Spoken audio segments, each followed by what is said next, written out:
que, oui, on peut mettre en place des solutions techniques, on peut développer une industrie, enfin, électrifier certains usages, on peut diminuer éventuellement d'1 degré la température de chez soi, on peut mettre un bac à légumes devant sa porte, sur son trottoir, ou mieux trier ses déchets, sans foutre les boules à tout le monde.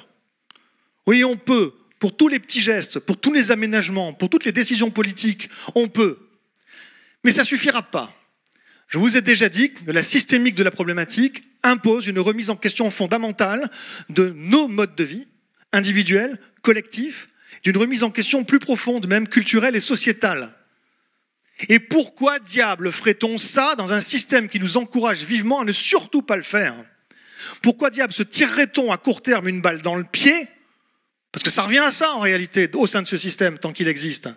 Pour faire des efforts qui ne sont pas requis de nous, et même tout nous empêche, enfin tout nous... Il faut lutter contre vents et marées pour les faire. Pourquoi diable se ferait-on chier pour faire tout ça si on ne ressentait pas l'impérieuse nécessité et urgence de le faire? Et pourquoi diable ressentirait-on ça si on n'avait pas conscience que c'est grave? Et donc ça fait peur.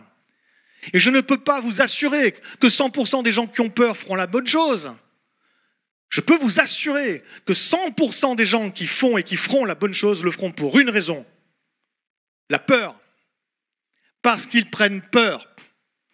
Et que la seule manière de dépasser cette peur, parce qu'on a besoin de dépasser cette peur, c'est de se mettre en route collectivement et de co-construire des espoirs lucides collectivement.